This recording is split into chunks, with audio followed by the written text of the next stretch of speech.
الحمد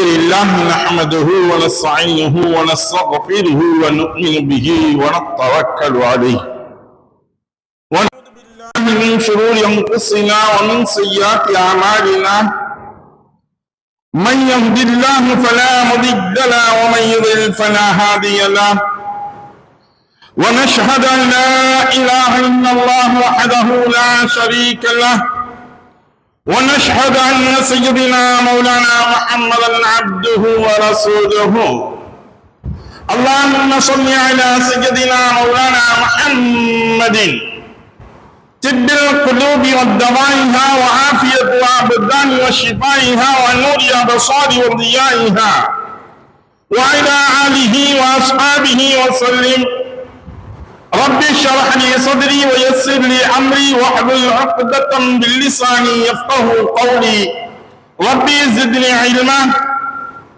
اما بعد فقد قال الله تعالى في القرآن الكريم وفي القرآن المجيد اعوذ بالله من الشيطان الرجيم بسم الله الرحمن الرحيم وأقيم الصلاة طرف النهار وزلفا من الليل إن الحسنات يذهبن السيئات ذلك ذكرى للذاكرين.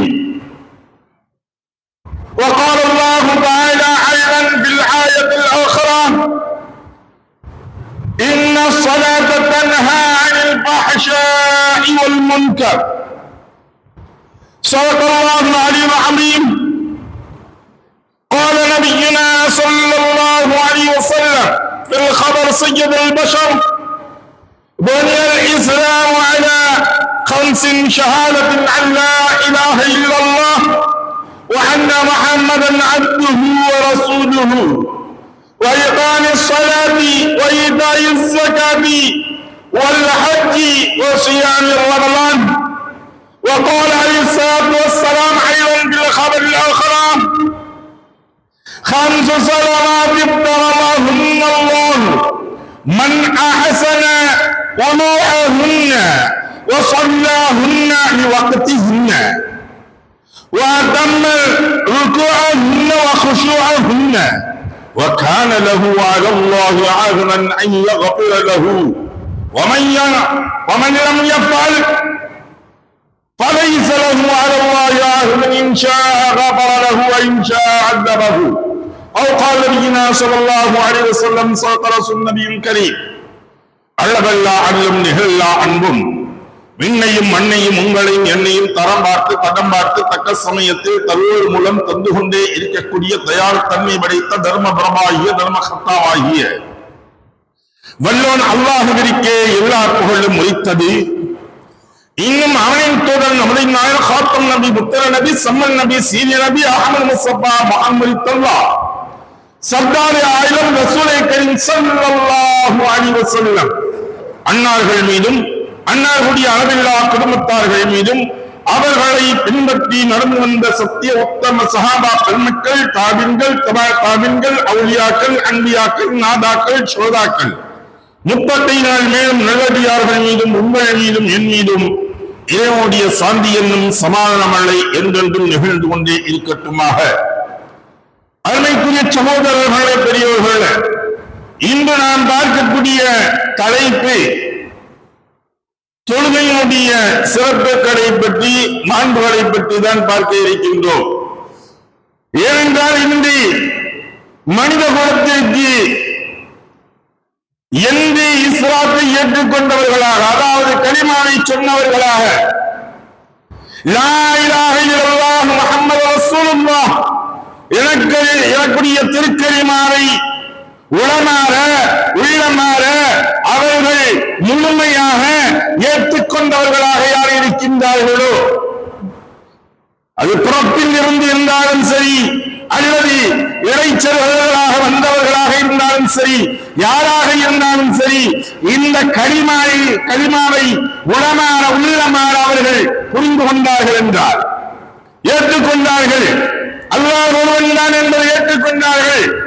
வணங்குவதற்கு தகுதியானவன் அல்லாஹ்வை தவிர வேறு யாருமே இல்லை என்பதை முழுமையாக ஒரு மனிதன் ஏற்றுக்கொண்டான் என்றார்.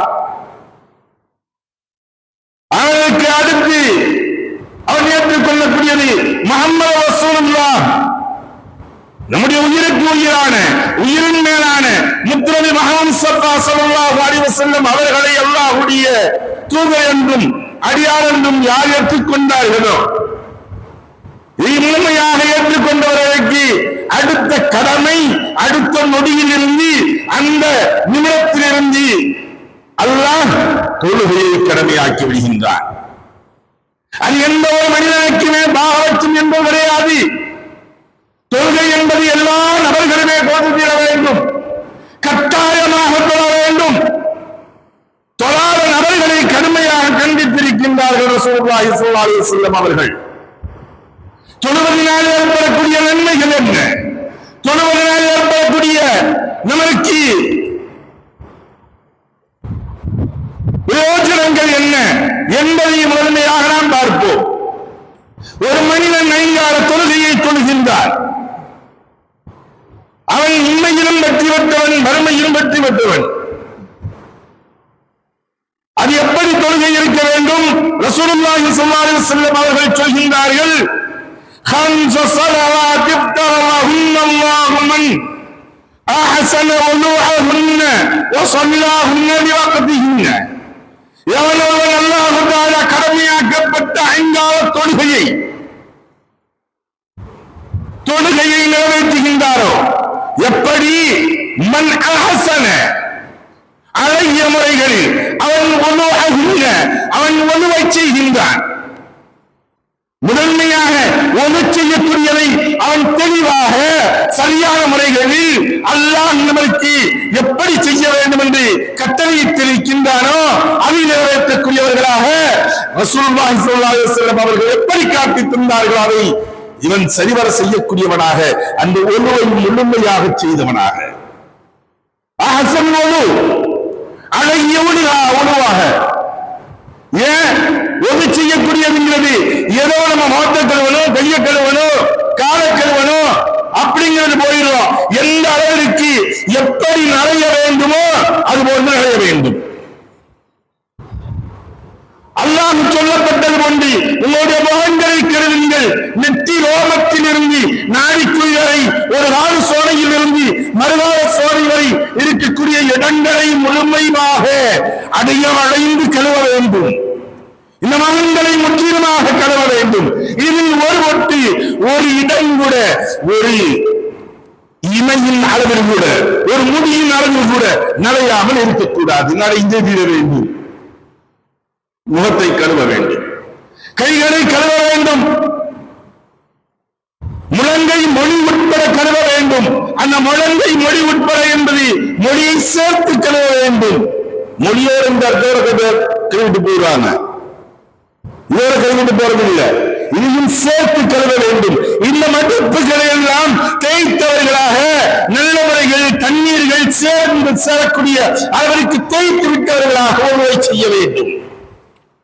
கைகளை தலைக்கு மசாஜ் செய்ய வேண்டும். சற்று தண்ணீரை தொட்டு தடவினால் போதுமான ஒன்று. மசாஜ் என்பது தடவுதல் என்பது.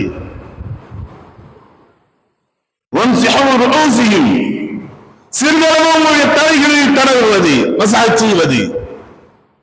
நான்காவதாக தன்னுடைய கால்களை கிரண்டை கால் உட்பட கழுவ வேண்டும். கிரண்டை கால் உட்பட கழுவ வேண்டும். அதுகளெல்லாம் நிலையாத இடங்கள் என்பது எந்த இடங்கள் மடிப்புகள் கொடுக்கப்பட்டு அமரக்கூடிய இடங்களாக இருக்கின்றதோ, இரண்டு விரல்கள் இணைப்புகளுடைய சந்துகள் இருக்கின்றதோ, இந்த இடங்கள் எல்லாம் நீர்கள் புகுவது கடினமான ஒன்றாக இருக்கும். அந்த இடங்கள் எல்லாம் தேய்த்து கொடுத்தவர்களாக ஒன்று செய்ய வேண்டும். அடிப்பகுதிகளில் தன்னுடைய விரலுடைய அடிப்பகுதிகளில் நிலையாத ஒன்றாக இருக்கும். அதை அடைய வரைந்தவர்களாக, அந்த விரலை சுற்றி விட்டு கழுவியவர்களாக அடிப்பகுதிகள் உட்பட கழுவ வேண்டும். இதெல்லாம் நம்ம பார்க்க வேண்டிய விஷயம். உதவியோட காலுக்கு தண்ணி ஊற்றிட்டு தேய்ச்சிட்டு லேசா தேய்ச்சிட்டு வந்துட்டு இருக்க அடிப்பகுதி நல்லா போட்டு தேய்க்கலையான்னு தேய்ச்சிட்டு வந்து ஒரு காலகட்டம் இருந்துச்சு. இன்னைக்கு கேரளாவில் அந்த பழக்கங்கள் இருக்குது. ஒது செய்யக்கூடிய இடங்களிலேயே ஒரு குமிழல் போன்ற தேய்மானம் இருக்கக்கூடிய அளவிற்கு தேய்த்து கிடக்கூடிய அளவிற்கு குமியல் போன்ற கற்களை வைத்திருப்பார்கள், அல்லது அது போன்ற சிமெண்டுகளில் ஆக்கப்பட்டு வைத்திருப்பார்கள். ஏன் அப்படின்னா அவங்க தேய்க்கக்கூடிய சமயங்கள் அடிப்பாக நல்ல முறைகள் தேயும், 2 கால்களுக்கு இடையில் இருக்கக்கூடியதெல்லாம் தேய்ப்பதற்கு வழிவகை செய்யும் என்பதற்காக அவன் அது போன்று அமைக்கப்பட்டு வைக்கப்பட்டிருக்கின்றது. இன்னைக்கு நம்ம இடங்கள் எல்லாம் டைல்ஸ் ஆகி போச்சு. எல்லாம் உட்கார்ந்து ஒளிச்சேரி வைக்க முடியாமல் நின்று செய்யக்கூடிய அளவிற்கு பைப் லைன்கள் ஆயிருச்சு. தேய்க்கிறதுக்கு வழிகள் இல்லாமல் போய்விட்டது.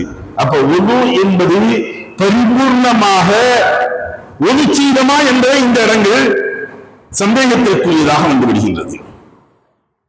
அருமைக்குரிய சகோதரர்களே, ரசூலுல்லாஹி ஸல்லல்லாஹு அலைஹி வஸல்லம் அவர்கள் சொல்லக்கூடியது உங்களோடு அழகான முறைகள், தெளிவான முறைகள், சரியான முறைகளில் ஒரு மனிதனை செய்து خمس صلوات 5 தொழுகை உங்களுக்கு கடமையாக்கப்பட்டான். அந்த தொழுகையை இவன் நிறைவேற்றுகின்றான். எப்ப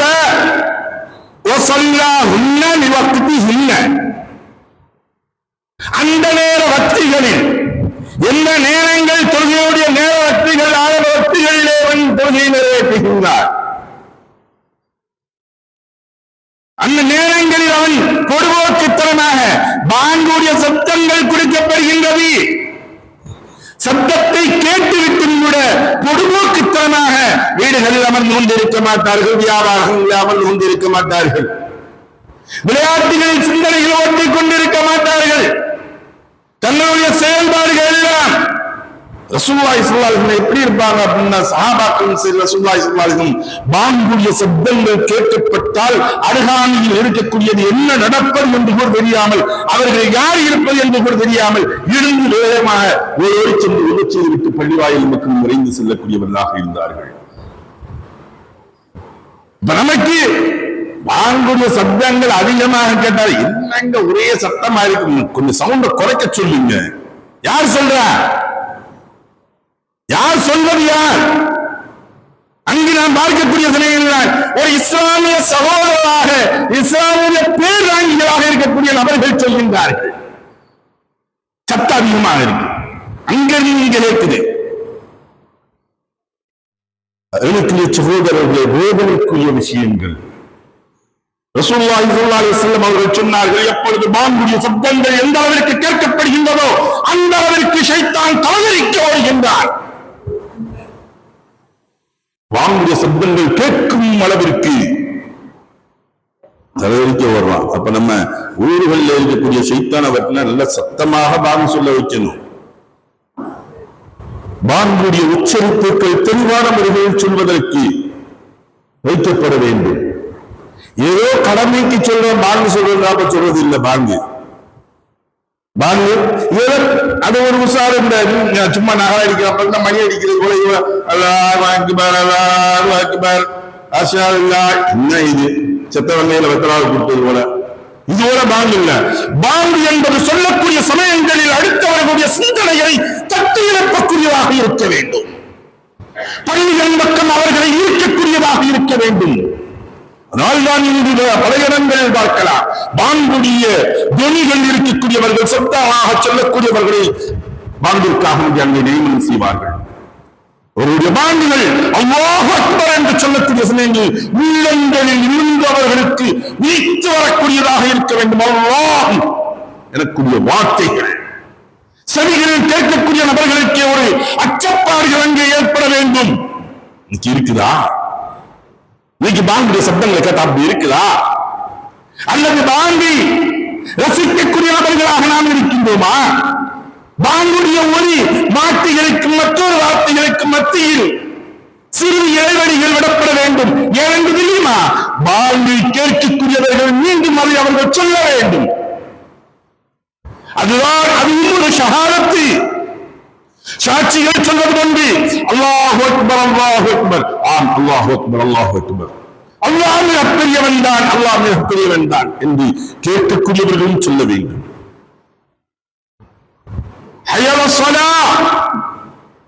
தொழுகையின் பக்கம் மாறுங்கள், சொல்லக்கூடிய வார்த்தைகள் அது கண்ணியம் இருக்க வேண்டும், கண்ணியம் இருக்க வேண்டும்.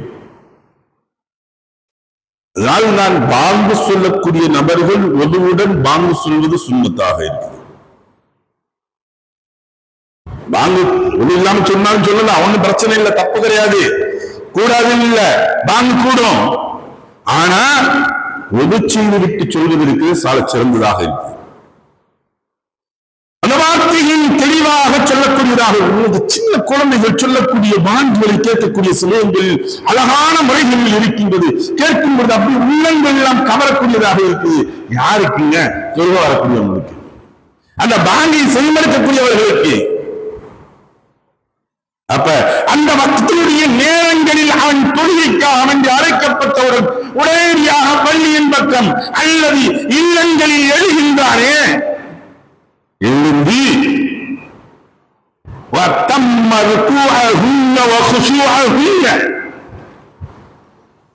அடுத்து சொல்றாங்க, அந்த ருக்குஅ சுஜூத் இருக்கின்றன, அதில் இவன் நிலையான முறைகள், சரியான முறைகள், குஷூ குழுவா என்று சொல்வார்கள் அரபியில். குஷூ குழுவா பயமும் இருக்க வேண்டும், அச்சமும் இருக்க வேண்டும், அதே சமயத்தில் அவன் ஆனந்தத்துடன் சந்தோஷத்துடன் செய்யக்கூடியதாக இருக்க வேண்டும்.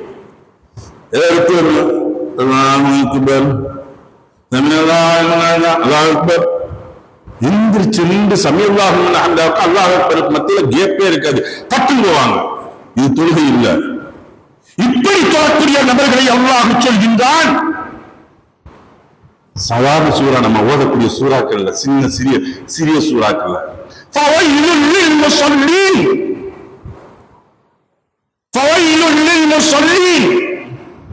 தொழக்கூடியவர்களுக்கு கேடு எப்படி?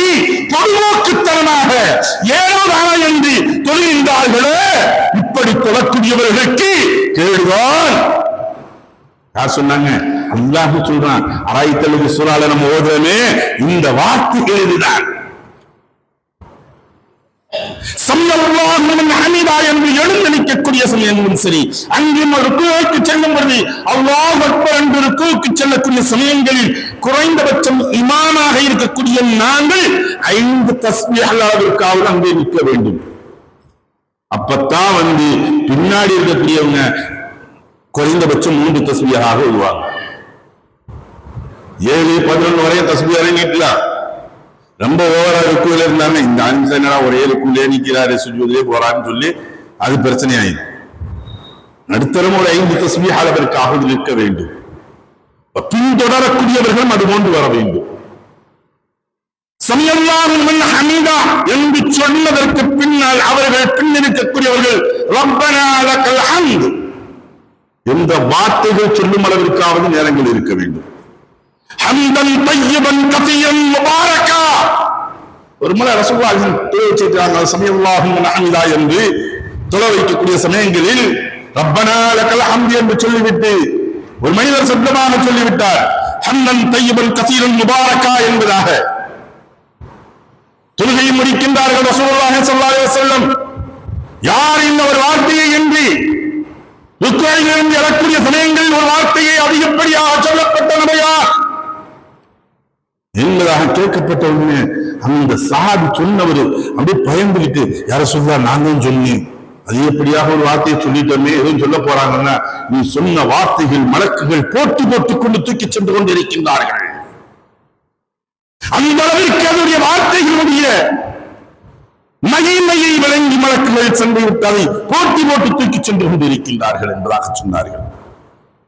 இந்த அளவிற்கு இருந்து எழுந்து நிற்கக்கூடியவர்கள் நிற்கக்கூடிய சமயங்களில் இதை ஓத வேண்டும். இதுதான் என்று சொல்லக்கூடியது. நீ தன்னுடைய ருக்குவிலும் சரி, சுஜூதிலும் சரி, எல்லா நிலையிலும் சரி, தங்களுடைய நிலைப்பாடுகள் சமயங்கள் என்ன அசைவுகளை அசைக்கின்றமோ அந்த அசைவுகள் முழுமையாக நிவர்த்திவற்றதாக இருக்க வேண்டும். நீ கையை உயர்த்தி போட்டுன, இப்படி போட்டுன இந்த ஆடு நிக்கதான் நிக்கணும், இந்ததுக்கு பின்னாடி அடுத்து வரணும். எந்திரிச்சு கழுத்து கீழே விடுவோம், கீழே விட்டுனா இந்த ஆட்டை நிக்கணும், இந்த லெவலுக்காச்சும் நிக்கணும். அப்ப இது நிக்கிறதுக்கு ஒரு 5 செகண்ட் ஆகும். அந்த 5 செகண்ட் நம்ம நிறுத்தி 2வது சுஜூதுக்கு போகணும்.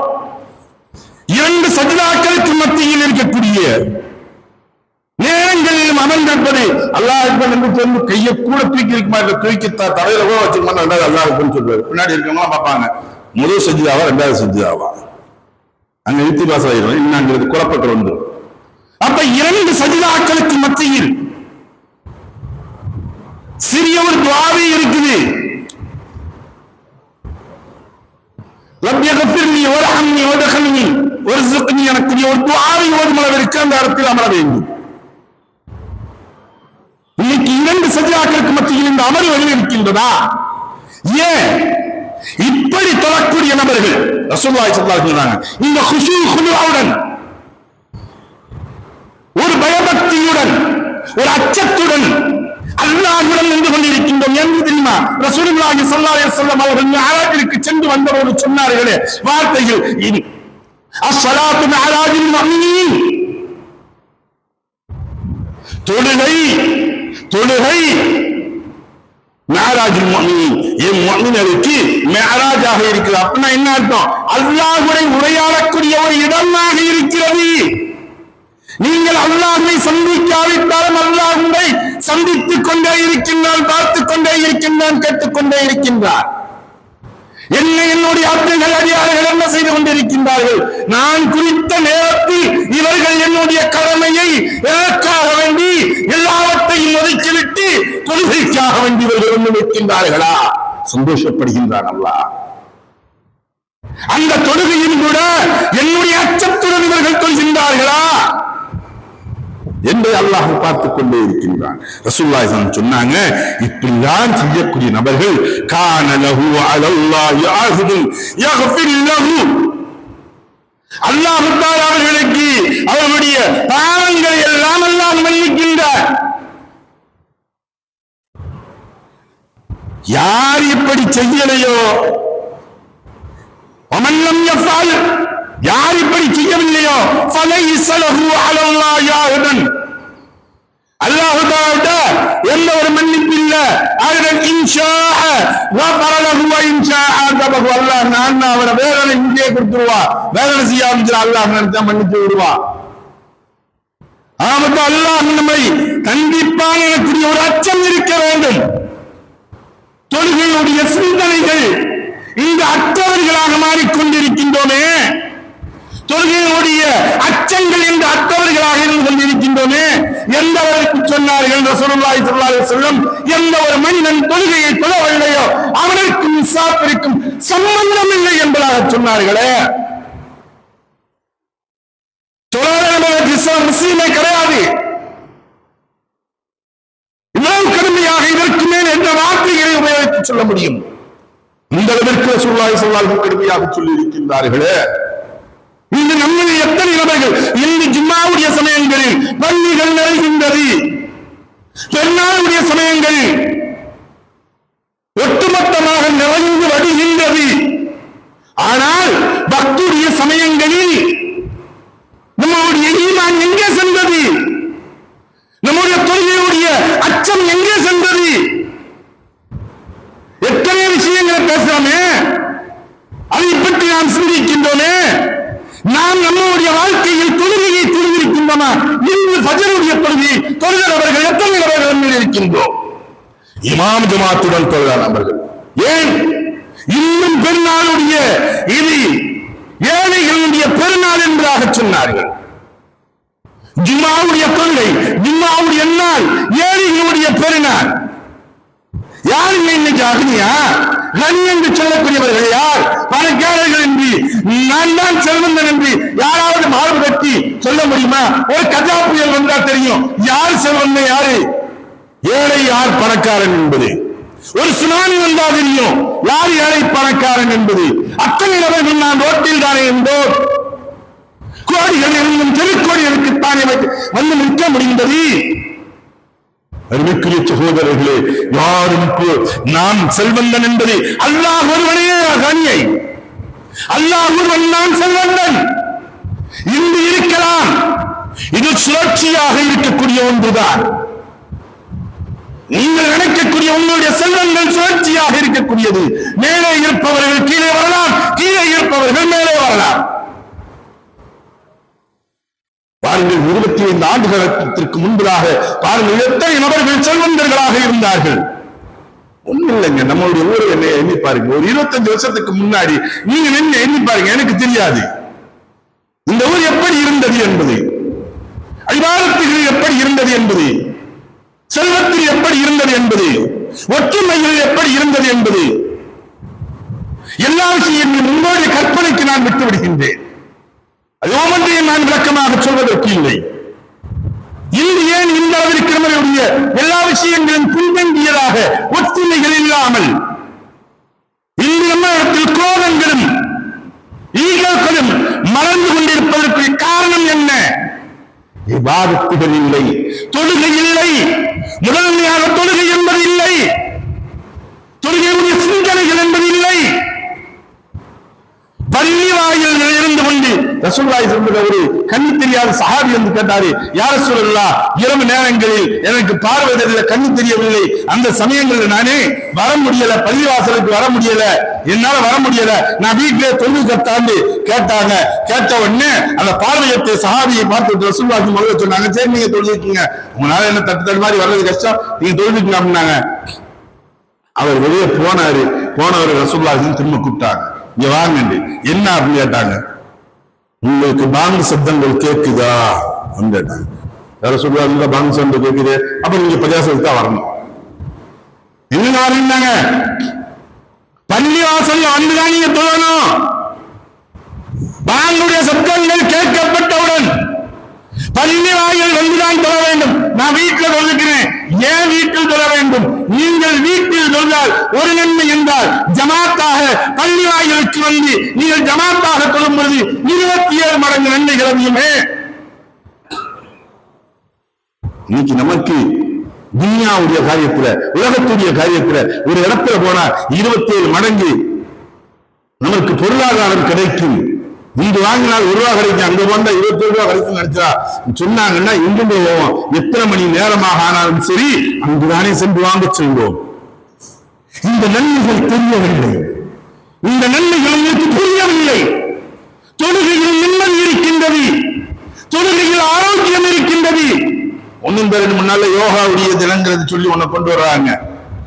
யோகாவே எல்லாத்துலயும் தொழுகையில இருக்குங்க. ருக்கு ஒரு யோகா, சுஜூத் ஒரு யோகா, கியாம் ஒரு யோகா, எல்லாம் இங்கே இருக்கு. அதிகாலையுடைய நேரம் சூரியன் உடைப்பதற்கு முன்பதாக உங்களுடைய உடலுக்குரிய எக்ஸசைஸ்கள் செய்யக்கூடிய சமயங்களில் இந்த உடல் ஆரோக்கியமாக இருக்கும். அந்த தென்றல் காற்று பல்வேறு வியாதிகளுக்கு குணமளிக்கக்கூடியதாக இருக்கின்றது. மருத்துவர்கள் சொல்லக்கூடியது, ஆராய்ச்சியாளர்கள் சொல்லக்கூடியது. சூரிய உதயமாயிருச்சுன்னா அதுக்கு பின்னாடி வேற, அந்த காற்றுகள்ல தென்றல் காற்று கிடையாது. மனிதனுக்கு இயற்கையான அனுபவிக்கக்கூடிய ஒன்றாச்சு. இன்னைக்கு ஆரோக்கியத்திற்கான எத்தனையோ லட்சங்கள் செலவழிக்கின்றன. தொழுகைக்காக வேண்டி 1 நிமிடங்கள் அல்லாஹ் சொல்லப்பட்டது நல்லா தெரிஞ்சுக்கிறது. நம்ம ஒரு ஆயத்தை மட்டும் நீங்கள் நினைவில் வைத்துக் கொள்ளுங்கள். எந்த காரணத்தை கொண்டும் அதை மறந்து விட வேண்டாம். அதை மட்டும் உங்களுடைய உள்ளங்களில் ஓட்டிக்கொண்டே இருங்கள். அப்பொழுது அல்லாஹ்வுடைய அச்சங்கள் ஆட்டோமேட்டிக்கா வந்துகிட்டே இருக்கும். என்ன ஆயத்தில் தெரியுமா? வமா ஹலகத்துல் ஜின்ன வல் இன்ஸ இல்லா லியஅபுதூன். அல்லாஹ் சொல்லக்கூடியது, இந்த மனித வர்க்கத்தையும் ஜின் வர்க்கத்தையும் என்னை வணங்குவதற்காக அன்றி வேற எதற்காக வேண்டியும் படைக்கவில்லை. ஆளுங்க சொன்னது அல்லாஹ் சொல்லுவான். மனுஷனை எல்லா விஷயங்களையும் கொண்டு நீங்க பார்க்கலாம். நீங்க எல்லாம் எனக்குத்தான். இந்த பூமியில் இருக்கக்கூடிய அனைத்துமே உங்களுக்கு, மனிதனுக்கு, பூமியில் வாழக்கூடிய அனைத்து மனிதனுக்காக வேண்டி அல்லாஹ் படைத்தான். ஆனால் இந்த மனிதனை அல்லாஹ் எதற்காக வேண்டி படைத்திருக்கின்றேன்? எதற்காக வேண்டி? என்னை வணங்குவதற்காக வேண்டி, என்னை தொழுவதற்காக வேண்டி, அவனை துதிப்பதற்காக வேண்டி. கொடுக்கப்பட்ட 24 மணி நேரங்களில் ஒரு வாக்திற்கு 10 நிமிஷம் நீங்க ஒதுக்கி பாருங்க. 10 நிமிஷங்கள் ஒதுக்கினால் ஏறத்தாழ 50 நிமிஷம் தான், 1 மணி நேரம் கூட இல்லை. 50 நிமிடங்கள், 23 நிமிடங்கள், 23 மணி நேரங்களை நீங்கள் எடுத்துக்கொள்ளுங்கள் உங்களுடைய தேவைகளுக்கு. ஒரு 50 நிமிடங்களை அல்லாஹ்வுக்காக வேண்டி ஒதுக்குவதற்கு நாளை மறுமைக்காக வேண்டி ஒதுக்குவதற்கு முதலீடு செல்வதற்கு நீங்கள் முன்வர முடியாதா? அது மாபெரும் நஷ்டத்தை கொண்டு வந்து சேர்க்குமே. உங்களுடைய வீடுகளில் இருக்கக்கூடிய பலாய் முசீபத்துகள் இறங்குகின்றது, கஷ்டங்கள் வருகின்றது, நஷ்டங்கள் வருகின்றது, குழப்பங்கள் வருகின்றது. எல்லாவற்றிற்கும் ரசூலுல்லாஹி ஸல்லல்லாஹு அலைஹி வஸல்லம் அவர்கள் சொன்னது, தொழுகையை நீங்கள் நிலைநாட்டுங்கள், தொழுகையை சரி செய்யுங்கள். இன்னைக்கு நம்மளுக்கு அது சுத்தமா இல்லையே. பான்னு சொல்லிட்டு காம சொல்றதுக்கு வாசலை பார்த்துட்டு போகக்கூடிய சமயங்களாகத்தான் இன்னைக்கு வந்துருச்சு. பான்னு சொல்லிட்டு காம சொல்றதுக்கு யாராச்சும் வருவாங்களா, அல்லது பின்னாடி என்று தொழுவதற்கு யார்? இது வெட்கக்கேடு இல்லையா? இது அவமானமான ஒரு செயல் அல்லவா? பள்ளிகளை நாம் கட்டி வைத்திருக்கின்றோம், அதில் மாதத்திற்கு செலவுகளை எவ்வளவு செலவழிக்கின்றோம், சந்தாக்கள் குறிக்கின்றோம். தொழுகையின் மூலியமாக உங்களுடைய பள்ளிகளை நீங்கள் அலங்கரிக்கவில்லை என்றால் நீங்கள் கேவலமான செயலாளர்கள் இருக்க முடியும். தொழுவதற்காக வேண்டியதானே இந்த உம்மத்துகள் ஒன்று சேரக்கூடியது, தொழுகையில் தானே ஏற்றத்தால் இல்லாமல் இருக்கக்கூடியது. இந்த உம்மத்துகள் இதில் கூட ஒன்று சேரவில்லை என்றால் வேற எதில் ஒன்று சேர்வார்கள்? வேற எந்த ஒன்றையும் ஒன்று சேர்ந்து பிரயோஜனம் இல்லை. தொழுகையில் ஒன்று சேர வேண்டும். பள்ளிகள் கட்டப்பட்டு இருக்கின்றது, அலங்காரமாக லட்சக்கணக்கில் கோடிக்கணக்கில் செலவழிக்கப்பட்ட பள்ளிகள் கட்டப்பட்டு இருக்கின்றது. அந்த பள்ளியை சுத்தம் செய்வதற்கோ தொழுவதற்கோ ஆள் இல்லாமல் இருக்கின்றார். நாளை அல்லாஹ்விடம் நீங்கள் பதில் சொல்ல வேண்டும். நாளை இந்த இடங்கள் எல்லாம் உங்களுக்காக வேண்டி சிபாரிசு செய்யக்கூடியதும், உங்களுக்காக வேண்டி அல்லாஹ்விடத்தில் முறையீடு செய்யக்கூடியதும் உங்களுடைய செயல்பாடுகள் இருக்கின்றது. எந்த இடங்கள் எல்லாம் நீங்கள் சரியா செய்கிறீர்களோ அந்த இடங்கள் எல்லாம் நாளை உங்களுக்காக வேண்டி அல்லாஹ்விடத்தில் முறையிடும், சிபாரிசு செய்யும். யா அல்லாஹ், உன்னுடைய கடமையை நிறைவேற்றினான் இந்த மனிதன், சஜிதாவின் மூலியமாக தொழுகையின் மூலியமாக நிறைவேற்றினான் ரப்பே, இந்த பூமி நாளை உங்களுக்கு அங்கே வந்து சிபாரிசு செய்யும். அதே சமயத்துல ரப்பே, பல லட்சங்கள் செலவழிச்சு கட்டினாங்க, எல்லாம் ஃபேன் எல்லாம் போட்டாங்க, இன்னும் சில இடங்கள் ஏசி எல்லாம் போட்டு வச்சிருக்கு, எல்லாம் நெஞ்சு வச்சிருக்காங்க. ரப்பே, பாங்க சொன்னதும் தெரியும், காம சொன்னதும் தெரியல, எல்லாம் தொழுவதற்கு ஒரு ஆள் கூட இல்ல, நான் பாலை இந்த பல்லாவை கொண்டாகி இருந்தேன் ரப்பே என்பதாக இந்த மனிதர்களுக்காக வேண்டி அங்கே நாளை முடியும். உங்களை இலக்கு செல்லக்கூடியதாக இருக்கும். அருமைக்குரிய சகோதரர்களே, தொழுகை முக்கியம். எல்லா சூழ்நிலைகளும் எந்த ஒரு மனிதன் எனக்கு நோய்வாய்ப்பட்டுச்சுங்க, எனக்கு உடல்நல சரியில்லைங்க, எந்திரிச்சு நடக்க முடியாதுங்க அப்படின்னு சொன்னாலும் அந்த இடங்கள்ல தொழுகை நிமித்தம் எங்கேயுமே விடுவதற்கு அனுமதி இல்லை. எல்லா சமயங்களிலும் உங்களுக்கு நோய்வாய்ப்பட்டு இருக்கின்றதா, அமர்ந்து தொழ முடியுமா? நின்று முடிந்தால் நின்று தொழுங்கள், முடியவில்லை அமர்ந்துதான் தொழ முடியும் என்றால் அமர்ந்து தொழுங்கள். அமர்ந்தும் தொழ முடியவில்லை, ஒரு மனிதன் படுத்த வடக்கையில் தான் இருக்கின்றான் என்றால் அப்படியும் தொழுகை தான் தீர வேண்டும். படுத்த வடுக்கையில் இருக்கக்கூடிய நபர்கள் முதற்கொண்டு தொழ வேண்டும். யாருக்கு தொழுகையை விடுவதற்கு அனுமதி? பைத்தியக்காரனா இருக்கணும். பைத்தியக்காரனுக்கு தொழுகை கடமை இல்லை. அப்ப தொழாத நபர்கள் எல்லாம் பைத்தியத்திற்கு சமம், அல்லது இஸ்லாத்தை விட்டு வெளியே சென்றவர்களாக ஆவார்கள். ரசூலுல்லாஹ் சொன்னார்களே, தொழாத நபர்களுக்கும் இஸ்லாத்திற்கும் சம்பந்தம் இல்லை என்று. ஒன்று இஸ்லாத்தை விட்டு வெளியேறியவர்களாக இருக்க வேண்டும், அல்லது பைத்தியக்காரர்களாக இருக்க வேண்டும். இரண்டாவது குழந்தைகளுக்கு, மூன்றாவது அந்த பெண்களுக்குரிய நாட்களில். அருமைக்குரிய சகோதரர்களே, தொழுகையை விட்டால் அந்த ஊர்களில் நிம்மதி என்று அழிந்துவிடும். அல்லாஹ்வுடைய முசீபத்தை நீங்கள் எதிர்பார்த்துக் கொள்ளுங்கள், அல்லாஹ்வுடைய வேதனையை நீங்கள் எதிர்பார்த்துக் கொள்ளுங்கள். எந்த இடங்களில் தொழுகை நடக்கவில்லையோ, தொழுகை இல்லாமல் இருக்கின்றதோ, அந்த ஊர்களுடைய நிலைமைகள் அப்படி மாறிக்கொண்டிருக்கும். அல்லாஹு தஆலா நாம் வரக்கூடிய காலங்களிலாவது ஐங்கால தொழுகையும் பள்ளிகளில் இன்று ஜுமாக்கள் நிறைவேறும் போன்று ஐங்கால தொழுகையிலும் அனைத்து பள்ளிகளும் நிறையக்கூடிய பாக்கியத்தை வல்லவன் அல்லாஹ் தந்தார். வாஹ் தாவானா அல்ஹம்துலில்லாஹி ரப்பில் ஆலமீன்.